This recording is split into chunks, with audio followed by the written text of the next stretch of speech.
নমস্কার, আমাদের চ্যানেলে আবার সবাইকে স্বাগত জানাই। ডাব্লিউবিসিএস এবং ইউপিএসসি স্পেশাল আমাদের এই চ্যানেলটি। আজকে আমরা আলোচনা করব বাংলা ব্যাকরণ নিয়ে, যেটা তোমাদের ইউপিএসসির যে বাংলা পেপারটা রয়েছে সেটাতে তোমার হেল্পফুল হবে। এছাড়াও যে কোনো পিএসসির যে এক্সামটা আছে, পিএসসি মিসলেনিয়াসের জন্য মেন্সে আমাদের কিন্তু বাংলা ব্যাকরণ আসে পরীক্ষা। এছাড়া অনেক ধরনের পরীক্ষায় কিন্তু বাংলা ব্যাকরণ আসে। আজকে যেটা বিষয় সেটা হচ্ছে কারক, বিভক্তি, অনুসর্গ এবং সন্ধি। তাহলে দেখে নাও আমাদের একটা ডেমো ক্লাস। তাহলে কারকের মধ্যে যদি আমরা বিষয়টা একেবারে বেসিক থেকে শুরু করে কি বুঝলাম, কারক হচ্ছে আসলে কি, যে কারক হচ্ছে ক্রিয়ার সাথে সম্পর্ক, অর্থাৎ বাক্যের মধ্যে ক্রিয়ার সাথে যদি যার সম্পর্ক হবে সেটাই হচ্ছে কারক। এখানেও রয়েছে যে যে ক্রিয়াকে ঘিরে বাক্যের অন্যান্য সদস্য বা বাক্যের অন্যান্য পদগুলি, সেগুলো কি কি, বিশেষ্য আর সর্বনাম পদ বেসিক্যালি। এবার কারকের আমরা যখন করব, এবার আমরা সবসময় উদাহরণ দিয়ে করব, ঠিক আছে। এখানে সাধু গদ্যও পাবে, চলিত গদ্যও পাবে, সবটাই পাবে। এবার ব্যাপারটা হচ্ছে, দেখো আমাদের যখন আমরা শুধুমাত্র কারক করছি, শুধুমাত্র নির্মিতির জন্য তো করছি না, আমাদের যে নির্মিতি বা ব্যাকরণ যেগুলো হয় সেগুলো আমরা করি আমাদের রাইটিং স্কিলটাকে মজবুত করার জন্যও করি। আমরা যখন ট্রান্সলেশন করব, প্রেসি রাইটিং করব, যখন অনুচ্ছেদ লিখব, প্রবন্ধ লিখব, তখনও কিন্তু আমাদের এই ব্যাকরণগত যে জ্ঞানটা আমাদের কাজে লাগবে। ইংলিশের ক্ষেত্রেও তাই হয়, আমাদের গ্রামাটিক্যাল যে নলেজটা আছে সেটা আমাদের ডেসক্রিপটিভ রাইটিংয়েও কাজে লাগে। তো সেক্ষেত্রে বাংলার ক্ষেত্রেও তাই, ঠিক আছে। ইউপিএসসি বাংলা অপশনাল বলো, যে কোনো ক্ষেত্রে ডেসক্রিপটিভ রাইটিংয়ে আমাদের এই জিনিসটা মাথায় রাখতে হবে যে আমরা যখন ব্যাকরণগত কোনো কিছু করব, সেটার শুধু টেকনিক্যাল টার্মসগুলো আমরা দেখব না, সেটা কোথায় প্রয়োগ করা যায়, প্রয়োগগত দিকটাও কিন্তু আমাদের দেখব। হ্যাঁ, প্রয়োগগত দিক বা বাংলায় যেটা ভালো ভাষায় বলা যায় যে উদাহরণগত দিক, উদাহরণ দিয়ে শিখলে কিন্তু আমাদের বুঝতে সুবিধা হয়। এবার দেখো, প্রশ্ন করতে হবে তোমাকে, যে বিষয়টা রয়েছে প্রশ্ন করে করে জানতে হবে, তবে তুমি কারক বুঝতে পারবে। যেমন ধরো, এই দেখো, এবার ধরো এখানে রয়েছে, এখানে একটা লাইন আমরা পড়ছি, বিশ্বেশ্বরী তীর্থক্ষেত্রে আপন ভাণ্ডার হইতে স্বহস্তে দরিদ্রের জন্য বস্ত্র দান করিতেছেন। এটা সাধু ভাষায় লেখা রয়েছে, ঠিক আছে। এটাকে তোমরা চলিত ভাষাতেও পড়ে নেবো, কি এমন ব্যাপার আছে। বিদ্যেশ্বরী তীর্থক্ষেত্রে নিজের ভাণ্ডার থেকে স্বহস্তে, মানে নিজের হাতে দরিদ্রদের জন্য বস্ত্র দান করছেন। সেমন চলিত বাংলায় করে নিলাম, সাধু বাংলাতেও করতে পারো, চলিত বাংলাতেও করতে পারবো, দুটোতেই আমাদের আছে। দেখো চলিত গদ্যতেও রয়েছে। যেমন ধরো, ছেলেটি ট্রেনে মানিব্যাগ থেকে নিজের হাতে বন্যা ত্রাণে পয়সা দিল, ঠিক আছে। ছেলেটি ট্রেনে মানিব্যাগ থেকে নিজের হাতে বন্যা ত্রাণে পয়সা দিল। সাধু গদ্যে আমাদের বুঝতে অসুবিধা হতে পারে, তাই আমরা চলিত গদ্যে প্রথমে আমরা দেখব, ঠিক আছে। এবার দেখো, পুরো যে লাইনটা রয়েছে, এই লাইনটার মধ্যে কি আমাকে বলো, যে এটার ক্রিয়াটা কোনটা, কাজটা বলো, ভার্বটা কোনটা এই লাইনটার মধ্যে। ছেলেটি ট্রেনে মানিব্যাগ থেকে নিজের হাতে বন্যা ত্রাণে পয়সা দিল, বলো কি হবে এর যে ক্রিয়াটা। ক্রিয়াপদটা আগে বুঝতে হবে, বলো।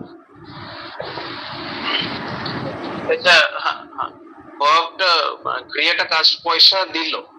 হ্যাঁ, পয়সা দেওয়াটা হচ্ছে কি আসলে ক্রিয়াপদ। এবার পয়সা দিল, এবার দেখো প্রশ্ন করতে হবে তোমাকে, তবে তুমি কারকটা বার করতে পারবে। কে দিল, কে দিল, ছেলেটি দিল। তোমাকে প্রশ্ন করতে হচ্ছে, দেখো আমি বুঝতে পারছো যে পয়সা দিল মানে হচ্ছে ক্রিয়াপদ, তাহলে পয়সাটা কে দিল, কে দিল, ছেলেটি দিল। তাহলে বাক্যের মধ্যে ছেলে হচ্ছে কর্তা, কর্তাকারক বা কর্তৃকারক, বুঝতে পারছি আমরা। আচ্ছা, যেটা আমরা নাউন বলি, হ্যাঁ সেরকম। আচ্ছা, এরপরে তুমি প্রশ্ন করবে কি দিল, সেম জিনিস আমরা ভার্বটার সাথে কানেক্ট করছি, অর্থাৎ আমরা ক্রিয়াটার সাথে কানেক্ট করছি। কে দিল, প্রশ্ন করলাম, উত্তর পেয়ে গেলাম ছেলেটি, ছেলেটি হয়ে গেল কর্তৃকারক বা কর্তা। আচ্ছা, কি দিল, কোন জিনিসটা দিল, কি দিল, কি দিল, পয়সা, তাহলে পয়সাটা হয়ে গেল কি, কর্ম, কর্মকারক। আচ্ছা, এরপরে দেখো কিসের দ্বারা দিল, মানে কি, কোন কিসের সাহায্যে দিল, নিজের হাতে দিল, হ্যাঁ, তাহলে এটা হয়ে গেল কি, করণকারক। এবার আস্তে আস্তে বোঝার চেষ্টা করবে। দেখো, কর্তা আর কর্মটা, কর্তৃকারক আর কর্মকারকটা একদম সিম্পল জিনিস, কে আর কি। এবার কিসের দ্বারা দিল, তুমি কোন মিনসের ওই মিনসটা, তো এই যে তুমি কিসের দ্বারা দিচ্ছ বা কিসের সাহায্যে দিচ্ছ, এটা হচ্ছে প্রশ্ন করলে যে উত্তরটা পাবে সেটা হচ্ছে করণকারক।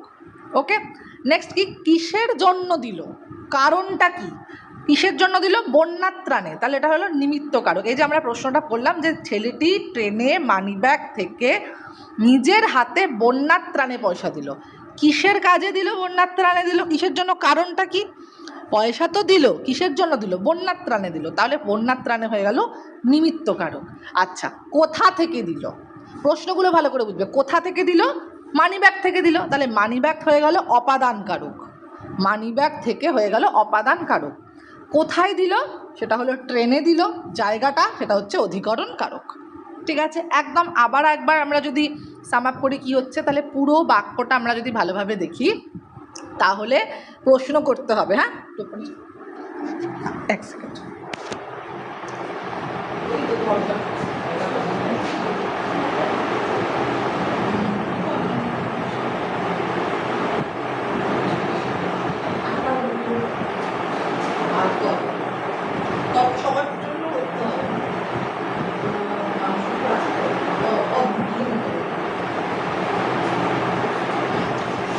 আচ্ছা, ঠিক আছে, তাহলে প্রশ্ন করে আমরা উত্তরটা পেয়ে গেলাম।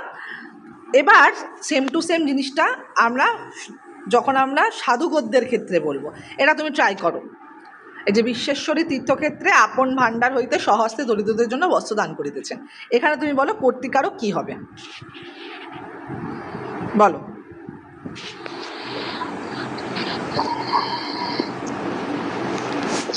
বস্ত্র দান করিতেছে, সরি ওটা কর্ম ক্রিয়া হলো। এবার আমি যদি ক্রিয়াটাকে প্রশ্ন করি কে দান করেছে, হ্যাঁ, তাহলে এটা হবে বিশ্বেশ্বরী। তো ওটা হবে কর্তাকারক। হ্যাঁ, কর্তা বা কর্তৃকারক। হ্যাঁ, তারপর কি দান করেছে, তো কি দান করেছে, হ্যাঁ হ্যাঁ, তারপর ওটা তারপর প্রশ্ন হবে কি দান করেছে, কি দান করেছে কি হবে, তো হবে বস্ত্র দান করেছে। হ্যাঁ, তাহলে এটা হয়ে গেল কর্মকারক। বস্ত্র দান করেছে, বস্ত্র দান করেছে, তো ওটা কর্মকারক। হ্যাঁ, তারপরে করণ কারক কি হবে? তারপর হবে কিসের দ্বারা দান করেছে, তো কিসের দ্বারা দান করেছে, স্বহস্তে। একদম স্বহস্তে। কিসের দ্বারা দান করেছে, তো স্বহস্তে দান করেছে, একদম ওটা হয়ে যাবে করণ কারক। হ্যাঁ, করণ কারক হয়ে গেল। তারপরে হলো, তারপরে হবে তারপরে আপনার প্রশ্ন, তারপর কোনখান থেকে মানে দান করেছে, না কাদের জন্য, মানে কোন কাদের জন্য, কিসের জন্য, আপন ভান্ডারটা হয়ে গেল নিমিত্ত কারক। না, আপন ভান্ডার হলো না, কিসের জন্য, কাদের জন্য, নিমিত্ত কারক মানে কার নিমিত্ত, হ্যাঁ দান করেছে, দরিদ্রদের জন্য দান করেছে, হ্যাঁ ওটা নিমিত্ত কারক হয়ে গেল। আর কি হয়েছে, অপাদান কারক কোনটা, কোথা থেকে, কোথা থেকে হয়ে গেল, কোথা থেকে বলো, কোথা থেকে, ওটা আপন ভান্ডার, আপন ভান্ডার। তাহলে ওটা হয়ে গেল কি, অপাদান কারক। আপন ভান্ডার থেকে আর কি বাকি রইল, অধিকরণ কারক। তাহলে অধিকরণ কারক কি ভান্ডার, হ্যাঁ অধিকরণ কারক কি হবে তাহলে,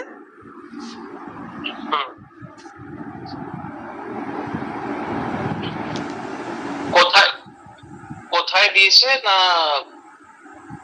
এটা দিয়েছে আপনার তীর্থক্ষেত্রে, এটা হয়ে গেল অধিকরণ, অধিকরণ কারক। তাহলে আমাদের মোটামুটি 6টা কারক আমাদের বোঝা হয়ে গেল, একদম বেসিক জিনিস।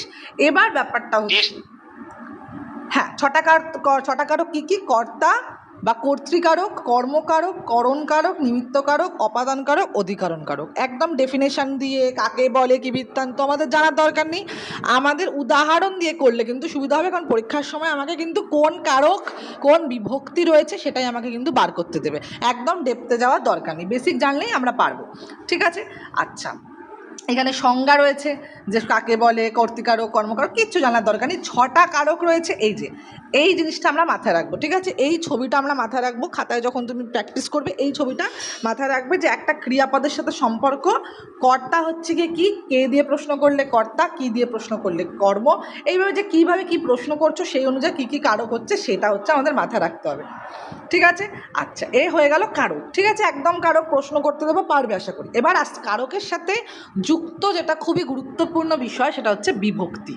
বিভক্তি মানে কি, বিভক্তি মানে হচ্ছে কি, সোজা কথায় যেটাকে বলা হয় লেজুর, একটা কারকের সাথে যে লেজুরটা রয়েছে সেটাকে বলা হয় বিভক্তি, যার সাথে যুক্ত যে বিষয়টা। যেমন ধরো রামকে টাকা দিয়ে বাজারে পাঠিয়েছি, এবার এখানে প্রশ্ন করো, আমরা কারকটাকে দেখে নেব, পরে বিভক্তি দেখছি।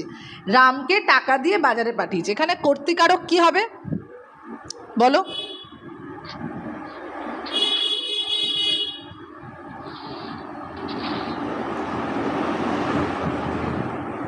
কি হবে কর্তৃকারক,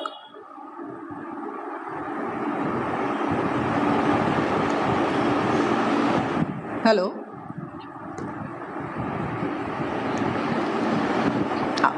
রাম হবে হ্যাঁ এই কারক, কারণ কাকে পাঠিয়েছে? রামকে পাঠিয়েছে। রামকে পাঠিয়েছে, ঠিক আছে। এবার দেখো রামকে রামকে পাঠিয়েছে ঠিক, কিন্তু রামকে যে শব্দটা সেটা তো পুরোটা কর্তৃকারক নয়, রাম কর্তৃকারক, তাই তো, রাম কর্তৃকারক, কিন্তু তার সাথে একটা কে যুক্ত রয়েছে, কে, তাই তো, কে রয়েছে, রামের সাথে কে যুক্ত রয়েছে, অর্থাৎ তাহলে একটা কারকের সাথে তার সাথে সম্পর্কিত বিভক্তির একা কোনো অস্তিত্ব নেই। কারকের সাথে শব্দের সাথে পাশে বসে যেটা একটা সম্পূর্ণ বাক্য সম্পূর্ণ হতে মানে সাহায্য করে, সেটাই হচ্ছে আদতে বিভক্তি। যেমন ধরো রাম টাকা দিয়ে বাজারে পাঠিয়েছে, এরকম তো কিছু হবে না, ওর সাথে তো একটা কিছু মানে কিছু একটা লাগবে, তাহলে রাম কে, এই যে রাম কে, কে হয়ে গেল বিভক্তি, কে বিভক্তি, ঠিক আছে, এটা হয়ে গেল কে বিভক্তি। আবার দেখো কোথায় পাঠিয়েছি, বাজারে পাঠিয়েছি, বাজার কোথায় পাঠিয়েছিস, তাহলে বাজারটা হয়ে গেল একটা কারক, বাজারের সাথে এ বিভক্তি যুগ হয়ে গেল, বাজারে হয়ে গেল, ঠিক আছে, এটাই হচ্ছে বিভক্তি। বিভক্তি নিয়ে অত ঝামেলার কিছু নেই, কারকের সাথে যেই পাশে যেই মানে বিষয়টা যেটা থাকবে, যার নিজস্ব আলাদা করে কোনো অস্তিত্ব থাকে না, একা একা উচ্চারিত, একা একা তার কোনো শব্দ মানে কোনো মানে হয় না, কারকের সাথে সম্বন্ধিত হয়ে তার মানে দাঁড়ায়, এবং কারকও শুধু শুধু না, শুধু মানে শুধু যদি কারক থাকে তাহলে সেটা হয় শূন্য বিভক্তি, সেটাকে বলা হয় শূন্য বিভক্তি, সেখানেও একটা বিভক্তি থাকে কিন্তু সেই বিভক্তিটা চোখে দেখা যায় না, তা ওটাকে বলা হয় শূন্য বিভক্তি।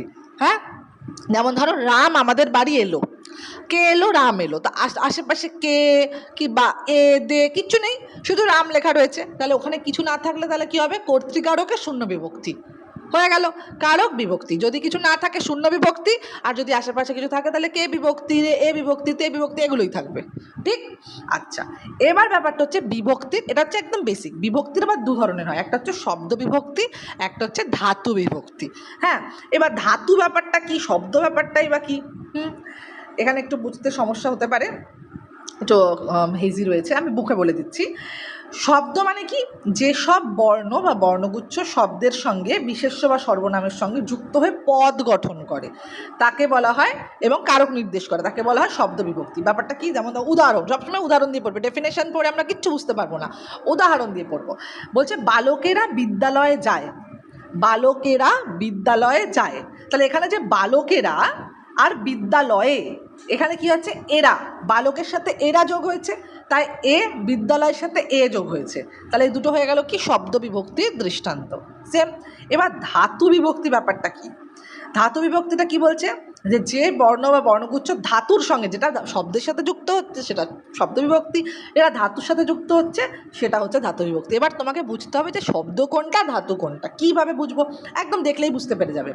এ দেখো ধাতু বলতে কী বোঝাচ্ছে, যা ধাতুর সাথে যুক্ত হচ্ছে। এবার দেখো এই যে ছেলেরা স্কুলে যাচ্ছে, যাচ্ছে, হ্যাঁ, যা হচ্ছে ধাতু, মানে যা বলে তো কোনো শব্দ হয় না, যা হচ্ছে ধাতু, যার সাথে ছয় ছয় একার যুক্ত হয়ে যাচ্ছে হলো, এটা হয়ে গেল একটা শব্দ, শব্দের সাথে। এবার যাচ্ছে কি তোমার কি এ বিভক্তি মনে হচ্ছে, এ বিভক্তি তো না, যাচ্ছে বলে কিছু হয় না তো, যাচ্ছে বলছে, এটা চলিত বাংলা যদি বলি, মানে কি কোথাও একটা যাচ্ছে, মানে কি কোথাও একটা গমন করছে, যদি আমরা সাধু ভাষায় বলি যে একটা জায়গা থেকে একটা জায়গায় যাচ্ছে, যাওয়া, হ্যাঁ যাওয়া, তাহলে যা থেকে যা শব্দের আলাদা করে কোনো অর্থ নেই, যা ধাতু একটা, যে অর্থ মানে যে শব্দবন্ধের কোনো আলাদা করে কোনো মানে হয় না, অর্থ হয় না, সেটা আমরা ধাতু বলতে পারি, সে ধাতু থেকে বর্ণ তৈরি হয়, শব্দ তৈরি হয়, ঠিক আছে। তখন যা হচ্ছে ধাতু, তার সাথে ছয় ছয় একার যোগ হলো, সেটা হয়ে গেল যাচ্ছে, তাহলে ছয় ছয় একারে হয়ে গেল কি, এটা ধাতু, ধাতুগত বিভক্তি, ধাতু বিভক্তি, শব্দ বিভক্তি, ক্লিয়ার, ঠিক আছে।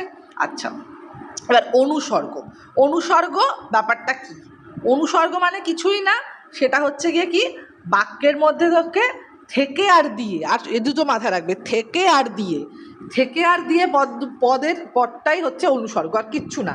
হ্যাঁ, আচ্ছা, তেমন দেখো আরও অনেক ধরনের অনুসর্গ হয়, থেকে, দিয়ে, কর্তৃক, হইতে, থেকেছে, নিকটে, মধ্যে, মাঝে, মধ্যে, মতন, অপেক্ষা, এই যে কি বলবো, সংযোগ করছে, যেটা দুটোকে দুটো শব্দের সাথে একটা লাইনে এটার সাথে আর একটা যে সম্পর্ক তৈরি করছে, যেমন কমপ্লেক্স সেন্টেন্সে সম্পর্ক তৈরি করে, সিম্পল সেন্টেন্স থেকে তুমি কম্পাউন্ড সেন্টেন্সে যখন তুমি যাবে, সেই জিনিসটা যখন অ্যান্ড বা এই ধরনের বিষয় যখন তুমি দেখতে পাচ্ছ, বাংলা তো সেরকম কিন্তু আছে, সেটা হচ্ছে হইতে, থেকেছে, এই বিষয়টা যখন থাকবে তখন সে হচ্ছে অনুসর্গ।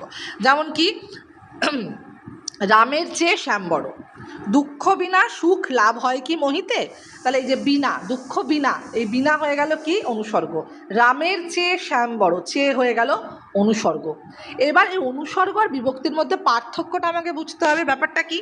এবার দেখো, বিভক্তি হচ্ছে কোনো শব্দ বা ধাতুকে পদে পরিণত করে, অর্থাৎ কোনো একটা শব্দ রয়েছে তাকে পদে পরিণত করা মানে কি, তার একটা অর্থ প্রদান করা।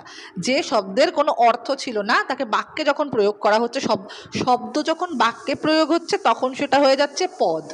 মানে ধরো রাম, শ্যাম, যদু, মধু, এগুলো সব শব্দ। এবার যখন আমি বাক্যে প্রয়োগ করছি বিভক্তির সহযোগে, যেমন রামকে আমি ডাকলাম, তাহলে যখন আমি সব বাক্যের মধ্যে শব্দকে প্রয়োগ করছি বিভক্তি সহযোগে, সেটা হয়ে যাচ্ছে পদ। ঠিক আছে, সিম্পল জিনিস, একদম আমরা কমপ্লিকেট করব না। নেক্সট কি, অনুসর্গ কি বলছে, অনুসর্গ হচ্ছে বিশেষ্য বা সর্বনামের পরে বসে। বিশেষ্য অর্থাৎ যে বললাম যে যেখানে আমরা বিশেষ্য দেখছি, রাম, রাম যদি বিশেষ্য দেখি আমরা, নাউন যেটাকে আমরা দেখছিলাম, রাম হচ্ছে বিশেষ্য, তার এবার সর্বনামের পরে বসবে, বিশেষ্য বা সর্বনামের পরে বসবে। আচ্ছা, বিভক্তি শব্দ বা ধাতুর সঙ্গে যুক্ত হয়ে যায়, এর কোনো স্বতন্ত্র অস্তিত্ব থাকে না, নিজস্ব কোনো অস্তিত্ব থাকে না, কিন্তু অনুসর্গের পৃথকভাবে ব্যবহৃত হয়, অনুসর্গ নিজস্ব অস্তিত্ব আছে। ঠিক আছে, দুঃখ বিনা, বিনা শব্দটা আলাদা করে আমরা প্রয়োগ করতে পারবো, ওর একটা আলাদা অস্তিত্ব রয়েছে। হ্যাঁ, চেয়ে, এই চেয়ে শব্দটার আলাদা অস্তিত্ব রয়েছে, তাই জন্য এটা কিন্তু আমরা অনুসর্গ হিসেবে দেখছি। তাহলে অনুসর্গ আর বিভক্তির মধ্যে যদি পার্থক্য দেখি তাহলে কি দেখতে পাচ্ছি, যে সেটা বিভক্তি হচ্ছে শব্দ বা ধাতুর সাথে, শব্দ বা ধাতুকে বিভক্তি পদে পরিণত করছে। পদ মানে কি, বাক্যে যখন শব্দ বা ধাতু বিভক্তি যোগে তৈরি মানে প্রয়োগ হচ্ছে সেটা হচ্ছে পদে পরিণত হচ্ছে। এক, আর ইয়ে কী করছে, অনুসর্গ হচ্ছে বিশেষ্য বা সর্বনামের পরে যুক্ত হচ্ছে। আচ্ছা, ধাতুর সাথে বা শব্দের সাথে যেটা যুক্ত হয় সেটা বিভক্তি, কিন্তু বিভক্তির আলাদা করে কোনো অস্তিত্ব নেই, কিন্তু অনুসর্গের কিন্তু আলাদা করে অস্তিত্ব রয়েছে। পরেরটা কি বলছে, বিভক্তি সবসময় শব্দের পরে বসে, বিভক্তি সবসময় শব্দের পরে বসে, তো অনুসর্গ আগেও বসতে পারে, অনুসর্গ আগেও বসতে পারে। আচ্ছা, এইটা কিন্তু অনুসর্গ আর উপসর্গ যে বিষয়টা তার সাথে গুলিয়ে ফেলবে না, ঠিক আছে, তার সাথে কিন্তু গুলিয়ে ফেলবে না। এই অনুসর্গ কিন্তু আগেও বসতে পারে, সেটা কিন্তু উপসর্গ হয়ে যাচ্ছে না, এটা কারক বিভক্তি অনুসর্গ আলাদা পার্ট। ওকে, আচ্ছা, যেমন ধরো বিনা স্বদেশী ভাষা মিটে কি আশা, তো তুমি বিনা শব্দটা আগে ব্যবহার করতে পারলে, তো অনুসর্গ আগে ব্যবহার করতে পারো, মাঝখানে ব্যবহার করতে পারো, বিশেষ্য বা সর্বনামের আগে পরে ব্যবহার হতে পারে, কিন্তু বিভক্তি কোনোদিনও আগে ব্যবহার হবে না। আচ্ছা, বিভক্তি হলো বর্ণ বা বর্ণ সমষ্টি, কিন্তু অনুসর্গ হচ্ছে অব্যয় পদ। এবার আমরা যদি পদটা যদি আমাদের ভালো করে যেমন যদি বোঝানো থাকে, যেটা আমার খুব বেশি আলোচনা হয়নি, যে বিশেষ্য বিশেষণ সর্বনাম অব্যয় ক্রিয়া, এই যে পদটা রয়েছে, যে নাউন প্রোনাউন এই যে বিষয়টা রয়েছে, সেটা যদি আমরা ভালোভাবে করি তাহলে আমরা বুঝতে পারবো যে অব্যয় মানে কি। ঠিক আছে, তার অব্যয়, এগুলো হচ্ছে অব্যয় পদ, থেকে, হইতেছে, হ্যাঁ, এগুলো সব অব্যয় পদ, মানে একটার সাথে আরেকটাকে কানেক্ট করছে, কানেক্টিং ওয়ার্ডস বলা যেতে পারে, ইংলিশে যেটাকে বলা হয় কানেক্টিং ওয়ার্ডস, সেটা কিন্তু আমরা অব্যয় হিসেবে দেখছি, অনুসর্গ কিন্তু অব্যয়। ঠিক আছে, আচ্ছা, এবার আরেকটা যেটা ব্যাপার, ব্যতিক্রমী ব্যাপার বিভক্তির মধ্যে আরেকটা বিষয় রয়েছে, এটা হচ্ছে তির্যক বিভক্তি। তির্যক বিভক্তি কি বলছে, যে বিভক্তি একাধিক কারকে ব্যবহৃত হয় তাকে তির্যক বিভক্তি বলছে। যেমন ধরো এ বিভক্তি, এ বিভক্তি সব কারকে ব্যবহৃত হয় না। ঠিক আছে, যে বিভক্তি একাধিক কারকে ব্যবহৃত হয় তাকে তির্যক বিভক্তি বলে। কিছু কিছু বিভক্তি কিন্তু সব কারকে ব্যবহৃত হবে না, যেমন কর্মকারকে এ বিভক্তি ব্যবহৃত হবে না, কোনো কাজ হচ্ছে তার সাথে এ বিভক্তি ব্যবহৃত হবে না। যেমন ধরো পাগলে কিনা বলে, এটা কর্তৃকালক, পাগলের সাথে যুক্ত হয়ে গেল এই বিভক্তি। দুঃখে যেন করিতে পারি জয়, এটা দুঃখ হয়ে গেল কর্ম, দুঃখকে তো লিখবো না, দুঃখকে যেন করিতে পারি জয় যদি আমরা বলি সেটা ভুল হবে, দুঃখে যেন করিতে পারি জয়। ঠিক আছে, তাহলে কর্মের সাথে কিন্তু আমরা এ বিভক্তি বসাতে পারছি না, এই বিভক্তি সব কারকে মানে কর্মের সাথে বসাতে পারছি, কিন্তু এটা কিন্তু সব জায়গায় বসাতে পারছি না। ঠিক আছে, দেখো, এবার এইটা হচ্ছে বিষয়, তুমি যদি এই প্রয়োগটা ভালো করে দেখে নাও তাহলে বুঝতে পেরে যাবে। এক বচন বহু বচনের সাথে, যেমন কর্তাতে বেসিক্যালি সব এক বচনে শূন্য বিভক্তি হয়, এইটা একটুখানি লিখে নেবে যে কোথায় কোন বিভক্তি হয়, কোন কারকে কোন বিভক্তি হয়, এক বচনে কী হয়, বহু বচনে কী হয়, এটা একটুখানি লিখে নেবে। তাহলে কর্তা কারক বা কর্তৃকারকে এক বচনে কী হয়, শূন্য বিভক্তি হয়, বা শূন্য বিভক্তি হয়। বহু বচনে কী কী হতে পারে, রা, এরা, গুলি, এগুলো বিভক্তি হতে পারে।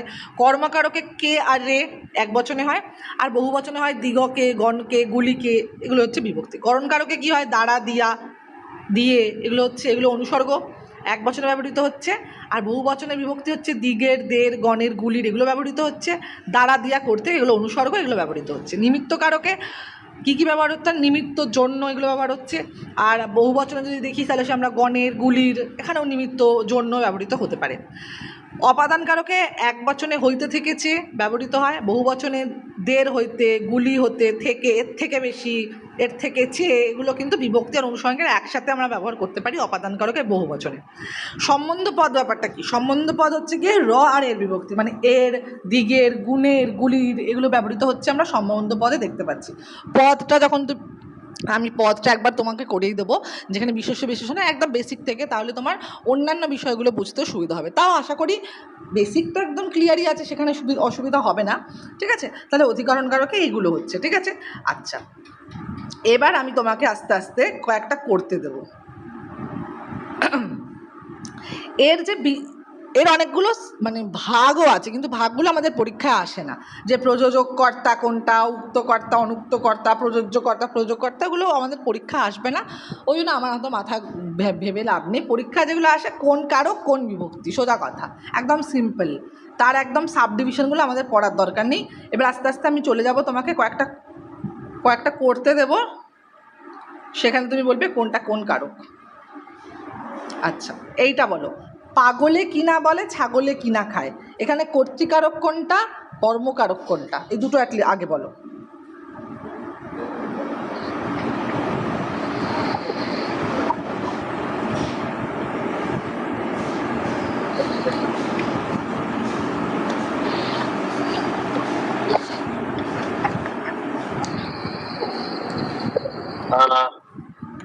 পাগলে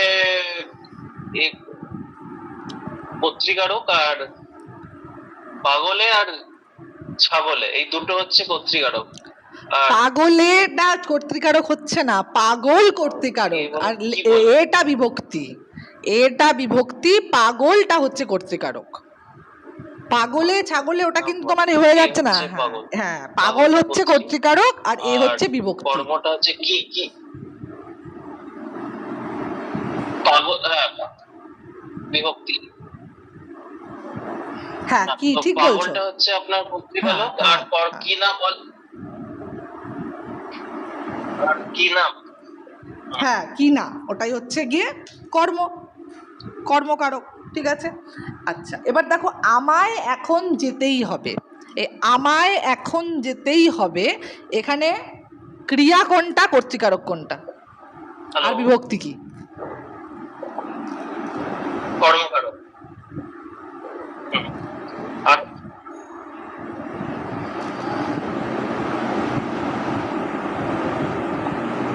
আমায় হচ্ছে কর্তৃকারক, আর যেতেই হবে এটা হচ্ছে আপনার ক্রিয়াপদ। এখানে একটু ভুল হয়ে গেল, আমায় তো বলে তো কিছু হয় না, আমি হয়, আমি হচ্ছে কর্তৃকারক, আর অন্ত্যেষ্টিয় হচ্ছে কি অনুসর্গ, তাই তো, বা অনুসর্গ না, সরি, বিভক্তি। অন্ত্যেষ্টিয় হচ্ছে অন্ত্যেষ্টিয় বিভক্তি, আমি যুক্ত অন্ত্যেষ্টিয় সমান সমান হয় আমায়। এগুলো তোমাকে বুঝতে হবে যে আমায় বলে তো কোনো শব্দ নেই, মানে কারক যখন তুমি বিশ্লেষণ করবে, আমি হচ্ছে গিয়ে কর্তৃকারক আর অন্ত্যেষ্টিয় হচ্ছে গিয়ে বিভক্তি, এটা ধাতুর সাথে যুক্ত হচ্ছে, তাই আমায় হয়ে যাচ্ছে। তাই জন্য এটা ধাতু বিভক্তি হচ্ছে। ধাতু বিভক্তি, শব্দ বিভক্তি আলাদাভাবে আমাকে উল্লেখ করতে হয় না পরীক্ষায়, কোন কারক কোন বিভক্তি, কোনটা কারক কোনটা বিভক্তি, এটা বললেই হয়। তাহলে আমায় থাকলে আমি হচ্ছে কর্তৃকারক আর অন্ত্যেষ্টিয় হচ্ছে বিভক্তি। ঠিক আছে, প্র্যাকটিস করবে, আস্তে আস্তে পারবে। আচ্ছা, তোমার দ্বারা এ কাজ হবে না, এ দেখো এখানে দ্বারা শব্দটা পেলে, যে তোমার দ্বারা এ কাজ হবে না, কার দ্বারা এ কাজ হবে না, এখানে একটুখানি গন্ডগোল হতে পারে। যেখানে আমি কিন্তু দ্বারা, হতে, থেকে, কি দিয়ে, এটা কিন্তু যখন আমি কোনো কিছু কাজ করছি, কিছু একটা দিয়ে করছি, অর্থাৎ কোনো একটা আমাকে মানে মিনস অফ থিং, সেটা যখন হচ্ছে তখন কিন্তু সেটা কিন্তু কারকটা পাল্টে যাচ্ছে। কিন্তু এখানে দেখো তোমার দ্বারা, কার দ্বারা প্রশ্ন করছি, কার দ্বারা, এটা কিন্তু কি দ্বারা নয়, কার দ্বারা, তাই তো। তো যখন কার দ্বারা প্রশ্ন করছি, তাহলেও কিন্তু কে প্রশ্নটা আসলে কে, তাহলে কিন্তু তোমার দ্বারা মানে তুমি, সেটা কিন্তু কর্তৃকারক। এখানে দ্বারা থাকা সত্ত্বেও কিন্তু এটা কর্তৃকারকের জায়গায় অন্য কোনো কারক হবে না। ঠিক আছে, এই বিষয়গুলো আমাকে একটু বুঝতে হবে, যে দ্বারা হতে থেকে থাকলেও কিছু কিছু সময় একটু গুগলি দিয়ে দেয়, তো এই সব কিছুর সাথে আমাদের একটুখানি সড়গড় হতে হবে। যত তুমি প্র্যাকটিস করবে তত তোমার ক্লিয়ার হয়ে যাবে। এটা আশা করি বোঝাতে পেরেছি। এবার আমরা আলোচনা করব সন্ধি। সন্ধি দু ধরনের হয়, একটা যেটা আমি বলছি একদম বেসিক, যেটা খাঁটি বাংলা সন্ধি, আর একটা হচ্ছে বিসর্গ সন্ধি। খাঁটি বাংলা সন্ধি মানে নর্মাল যে তদ্ভব দেশি বিদেশি যে শব্দগুলো আছে বাংলার, সেই শব্দের সাথে যে সন্ধির যে নিয়ম, মানে যে নিয়মটা নর্মাল সন্ধির নিয়ম আছে, সেটা হচ্ছে কি খাঁটি বাংলা সন্ধি। তার একটা ব্যতিক্রম সন্ধি হয়, সেটা হচ্ছে বিসর্গ সন্ধি, সেটা আমরা পরে পড়বো, আগে আমরা বেসিকটা জানবো, ঠিক আছে? আচ্ছা, সন্ধি মানে কি? সন্ধি মানে একটা শব্দের সাথে আরেকটা শব্দের মিশ্রণ করে একটা নতুন শব্দ বানানো, ব্যাস, এটা হলো সন্ধি করা। সন্ধি বিচ্ছেদ করা মানে কি? শব্দটাকে ভেঙে দেওয়া। একদম আমরা একদম কমপ্লিকেট করবো না, সরলভাবে বুঝবো। আচ্ছা, এবার আমরা স্বরসন্ধি হয়, ব্যঞ্জন সন্ধি হয়। স্বরবর্ণ কোনটা, ব্যঞ্জন বর্ণ কোনটা, এটা আলাদা করে আশা করি বোঝাতে হবে না। অ আ হ্রস্ব ই দীর্ঘ এগুলো হচ্ছে স্বরবর্ণ, আর ক খ গ ঘ হচ্ছে ব্যঞ্জন বর্ণ, ঠিক আছে? তাহলে স্বরবর্ণের সাথে যে সন্ধিটা হচ্ছে, সেটা স্বরবর্ণের সাথে স্বরবর্ণের সন্ধি হলে স্বরসন্ধি, ব্যঞ্জন বর্ণের সাথে ব্যঞ্জন বর্ণ হলে ব্যঞ্জন সন্ধি।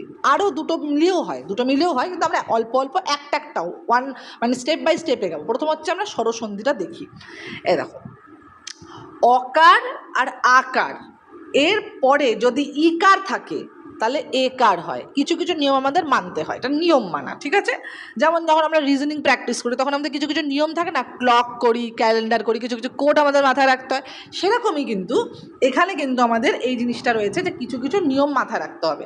যেমন ধরো স্বরসন্ধির ক্ষেত্রে অকার আর আকার, এই অ আর আয়ের পাশে যদি কি থাকে, দীর্ঘইকার থাকে, তাহলে দুটো মিশে গিয়ে কী হবে, এতে পরিণত হবে। যেমন ধরো উদাহরণ দেখে কী বলবো, ঢাকা যুক্ত ঈশ্বরী, মানে ঢাকা মানে আ আছে, তাই তো, আকার আছে, আর ঈশ্বরী মানে দীর্ঘই আছে, তাহলে দুটো স্বরবর্ণের দুটো মিলন ঘটছে, মিলন হয়ে ঢাকা ঈশ্বরী হবে না, ওটা হয়ে যাবে ঢাকেশ্বরী। তাহলে কি দাঁড়ালো, অ বা আয়ের পরে দীর্ঘইকার থাকলে একারে পরিণত হয়।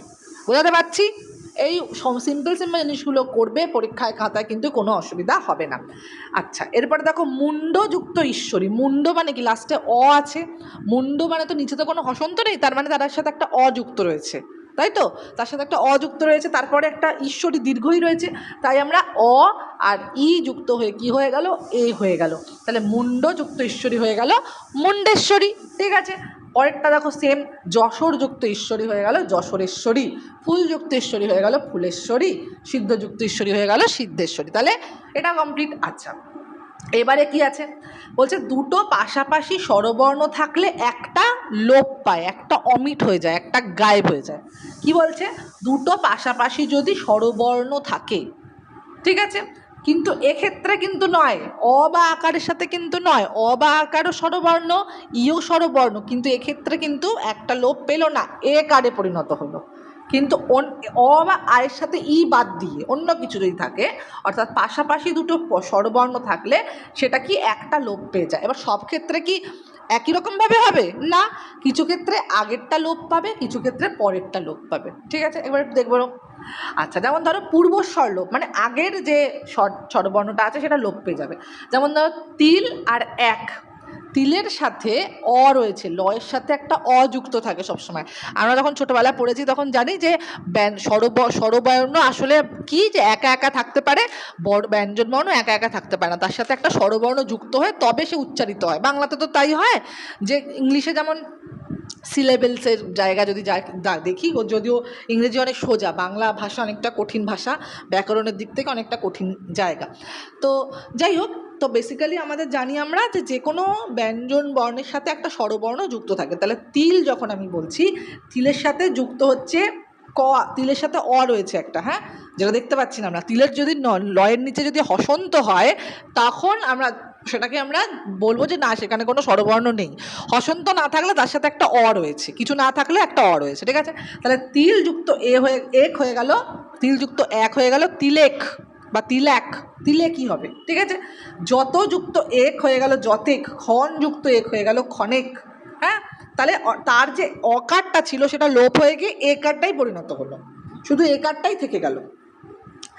বারেক শতেক মিথ্যা, মানে আরেকটা বিষয় দেখো, মিথ্যার সাথে উক যুক্ত হচ্ছে, আ আর উ, তাহলে আটা লোপ পেয়ে শুধু উটা থাকছে, মিথ্যুক হয়ে যাচ্ছে। সবসময় যে এ হবে তার কিন্তু কোনো মানে নেই, কিন্তু দুটো স্বরবর্ণ পাশাপাশি থাকলে তার সাথে এবার মিথ্যাযুক্ত উক মিথ্যেক তো হয়ে যাবে না, মিথ্যুক হবে, আগেরটা লোপ পাচ্ছে পরেরটা থাকছে। আচ্ছা, এবার যদি যাই পরস্বর লোপ, পরে কিছু কিছু ক্ষেত্রে কি হয় পরেরটা লোপ পায়, যেমন ধরো ছোট যুক্ত এর, ছোটর, দাদা যুক্ত এর, দাদার, কোটি যুক্ত এক কোটিক, খানি যুক্ত এক খানিক, ছেলে যুক্ত আমি ছেলেমি, মেয়ে যুক্ত আলি মেলি, তাহলে লাস্টেরটা আমরা কিন্তু লোপ পাচ্ছে এখানে। হ্যাঁ, তো প্রথমেরটায় আমরা দেখতে পাচ্ছিলাম কি পূর্বস্বর লোপ পাচ্ছে, কিছু কিছু ক্ষেত্রে পরস্বর লোপ পায়। দুটো আমরা বিষয় স্বরসন্ধির বুঝলাম। 3 নম্বর টপিক, 3 নম্বরটা কি বলছে, অ আ হস্যই হস্যৌ এ আর ও প্রভৃতি স্বরের পরে একার থাকলে একার বিকৃত হয়ে অন্ত্যেস্তীয় বা অন্ত্যেস্তয় একার হয়ে যায়। এগুলো আস্তে আস্তে তোমার মানে একটু মনে হতে পারে যে পরপর পরপর অনেকগুলো হয়ে যাচ্ছে। এগুলো বেসিক্যালি এগুলো একবার করে উদাহরণ গিয়ে পড়লেই মনে থাকে, একটু একবার দেখে নিতে হয়, কিন্তু যখন তুমি যত তুমি উদাহরণ প্র্যাকটিস করবে, আমরা তো বাংলা ভাষায় কথা বলি, আশা করি কোনো সমস্যা হবে না, মানে সন্ধি বিচ্ছেদ করতে কোনো সমস্যা হবে না। তাও কিছু কিছু এমন শব্দ এমন ধরো দিয়ে দিল যেখানে তোমাকে এই বিষয়গুলো তোমাকে মাথায় রাখতে হলো, কিছু কিছু নিয়ম অনুযায়ী আমাকে করতে হলো কিছু কিছু। তো বেসিক্যালি আমরা বাংলায় কথা বলি বলে আমাদের নিয়মটা এমনি মানে ইনবডি রয়েছে, আলাদা করে ভাগ করে করে এটা কি ওটা কি করতে হয় না। কিন্তু কিছু কিছু শব্দ হতে পারে এমন যেখানে আমাদের এই নিয়মগুলো মাথায় রাখতে হতে পারে, তাই নিয়মগুলো করানো, ঠিক আছে। তা সব কিছু তো একটা নিয়ম এমনি এমনি হয়ে যায় না, সব কিছু একটা নিয়ম থাকে, সেই প্রসেসটা হচ্ছে এটা। তো আমাকে একদিনেই যে তোমাকে পুরোটা কমপ্লিট করতে হবে, একদিনেই তোমাকে সন্ধি কমপ্লিট করে দিতে হবে, একদিনেই কারক কমপ্লিট করতে হবে তা নয়। আমি পুরোটা একটা পার্ট বলে রাখছি, সন্ধির জন্য একটা ক্লাস লাগবে, কারকের জন্য যদি আরেকটা এক্সট্রা ক্লাস লাগবে, কারকটা জাস্ট আমি বেসিকটা কমপ্লিট করে দিয়েছি। সন্ধির মধ্যে স্বরসন্ধির এই পার্টগুলো আমি জাস্ট করাচ্ছি, তারপর আস্তে আস্তে ব্যঞ্জন সন্ধি বিসর্গ সন্ধি এগুলো করাবো, ঠিক আছে।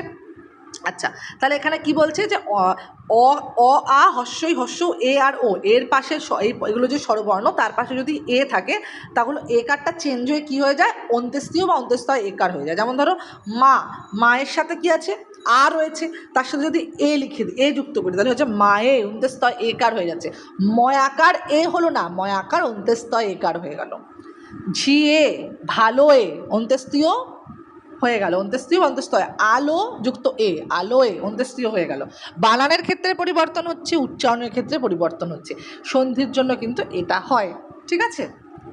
আচ্ছা, তাহলে এবার আবার আরেকটা যেটা কি সেটা হচ্ছে কি অনেক সময় কি হয় সংস্কৃতেও তো সন্ধি রয়েছে, সংস্কৃত সন্ধির নিয়ম অনুসারেও কিন্তু বাংলা স্বরসন্ধির কিছু কিছু বিষয় হয়। এই যে আমরা যেগুলো আগে করলাম সেগুলো বাংলা সন্ধির নিয়ম, কিন্তু কিছু কিছু আমরা সংস্কৃত থেকেও অ্যাডপ্ট করেছি। তাহলে সংস্কৃত সন্ধিরও নিয়ম রয়েছে, সেটা কি যেমন ধরো শির, শির মানে মাথা, শিরযুক্ত উপরি মানে মাথার ওপরে, সেটা হয়ে গেল শিরোপরি। শতযুক্ত উৎসারিত সেটা হয়ে গেল শতোৎসারিত। সদ্যযুক্ত উত্থিত সদ্যোত্থিত। তো বেসিক্যালি তুমি যদি এই নিয়মগুলো না জানো তোমাকে মুখস্থ করতে হবে যে সদ্যোত্থিত মানে হচ্ছে কি সদ্যযুক্ত উত্থিত, দিল্লীশ্বর হলে দিল্লীশ্বর হয়ে যাবে, ঢাকা ঈশ্বরী ঢাকেশ্বরী হয়ে যাবে। তো এই যে তোমাকে এগুলো মুখস্থ করতে হবে বা তোমার যে বেসিক ইনস্টিংক্ট ফলো করতে হবে। তো বেসিক ইনস্টিংক্ট ফলো করতে গেলে সমস্যা কি হয়, মানে বাঙালিদের যেই সমস্যাটা সেটা হচ্ছে বানানের ভুল হতে পারে, হ্যাঁ, আর কিছু ব্যাপার না। নাহলে তো পারবে, সন্ধি বিচ্ছেদ করা খুব একটা জটিল ব্যাপার না, একটু জটিল করে দেখারও দরকার নেই, মুখস্থ হয়েই যায়, করাই যায়। কিন্তু ওটাই আর কি কিছু বানানে ভুল হতে পারে, বানান ভুল হলে নাম্বার কেটে দেবে, তো সেটা যেন না করি তাই আমরা নিয়মগুলো জেনে রাখছি, ঠিক আছে। 5টা আছে মানে স্বরসন্ধির, আজকে স্বরসন্ধিটুকুই করো, আর পরের দিন আমি ব্যঞ্জন সন্ধিতে যাব এবং কারক থেকে তোমাকে কয়েকটা PDF দেবো, কারক বা ভাগ করে করে করবে যে এটা কোন কারক, কর্তৃকারক মানে কি, কর্তৃকারকে কোন বিভক্তি, হ্যাঁ, কারকের পার্টটা তোমাকে পাঠিয়ে দেবো, সেটা কারকের পার্টটা করবে। লাস্ট সন্ধি স্বরসন্ধির যে লাস্ট পার্টটা সেটা কি যে একারের পরে আকার থাকলে আকার লোপ পাচ্ছে, একারের পরে আকার থাকলে আকার লোপ পাচ্ছে। যেমন ধরো খেলিতে যুক্ত আছি খেলিতেছি হয়ে যাচ্ছে, ছেলে যুক্ত আমি ছেলেমি হয়ে যাচ্ছে, ছেলামি হচ্ছে না ছেলেমি হচ্ছে। পড়িতে যুক্ত আছি পড়িতেছি হচ্ছে, পড়িতাছি হচ্ছে না, ঠিক আছে, আকারটা লোপ পাচ্ছে। তাহলে 5টা হচ্ছে স্বরসন্ধির নিয়ম, এর ওপরেই কিন্তু পুরোটাই স্বরসন্ধি দাঁড়িয়ে রয়েছে। স্বরসন্ধি খুব একটা টাফ নয়। স্বরসন্ধির মধ্যে 5টা রয়েছে। প্রথম হচ্ছে অকার বা আকারের সাথে দীর্ঘইকার থাকলে পরে কি হয়ে যাচ্ছে, একার হচ্ছে। কিছু কিছু ক্ষেত্রে কী হয়, পাশাপাশি দুটো স্বরবর্ণ থাকলে একটা লোপ পাচ্ছে, কখনো পূর্বস্বর লোপ পাচ্ছে, কখনো পরস্বর লোপ পাচ্ছে। তারপরে বলছে অ আ হস্যই হস্যৌ এ ও এগুলো স্বরের পরে যদি একার থাকে তাহলে সেটা অন্ত্যেস্তীয় বা অন্ত্যেস্তীয় একার রূপান্তরিত হচ্ছে। আবার অনেক সময় সংস্কৃত সন্ধির নিয়মানুসারে এগুলো পরিবর্তিত হচ্ছে, শব্দগুলো দেখলে বুঝতে পারবে। আর লাস্ট হচ্ছে একারের পরে আকার থাকলে কি হচ্ছে, আকারটা লোপ পেয়ে যাচ্ছে। এটা হলো স্বরসন্ধি। ব্যঞ্জন সন্ধি পরের ক্লাসে করবে, একসাথে নাহলে মাথা হ্যাং করে যাবে। তাহলে স্বরসন্ধি বুঝতে পারছো, সন্ধি কি, স্বরসন্ধি কি, বাংলা স্বরসন্ধি, ব্যঞ্জন সন্ধি, বিষয়গুলো বুঝতে পারছি। এবার সমস্যা হবে না, তাও একটু ব্যতিক্রম ধারায় আমরা বিসর্গ সন্ধি যখন যাব, বিসর্গ সন্ধি তো তোমাকে ভাগ করতে হবে। বিসর্গ সন্ধিটা একটু অন্যরকম, আর কিছু না, এখানে নর্মাল যা আছে তাই। স্বরসন্ধির পরে আমরা ব্যঞ্জন সন্ধি করব, তারপরে ব্যঞ্জন সন্ধির পরে আমরা করব হচ্ছে গিয়ে ব্যঞ্জন সন্ধির পরে আমরা করব হচ্ছে গিয়ে বিসর্গ সন্ধি। ঠিক আছে? আচ্ছা, এবার তুমি আমাকে বলো কি সমস্যা আছে, কিছু বুঝতে অসুবিধা হলো? তাহলে আশা করি আমাদের আজকের ক্লাসটা তোমাদের ভালো লাগলো। এই ডেমো ক্লাসটা তোমাদের সাথে শেয়ার করলাম, অনেকটি তথ্য, অনেকগুলো আলোচনা করলাম। কেমন লাগলো জানাতে ভুলো না। অনলাইন পেড ব্যাচ জয়েন করার জন্য স্ক্রিনে দেওয়া নাম্বারে অবশ্যই কন্ট্যাক্ট করো। আর চ্যানেলে নতুন হলে সাবস্ক্রাইব করতে ভুলো না। দেখা হচ্ছে পরের ভিডিওতে। এরকম আরও অনেক অনেক ক্লাস তোমাদের জন্য অপেক্ষা করছে। চলো, টাটা।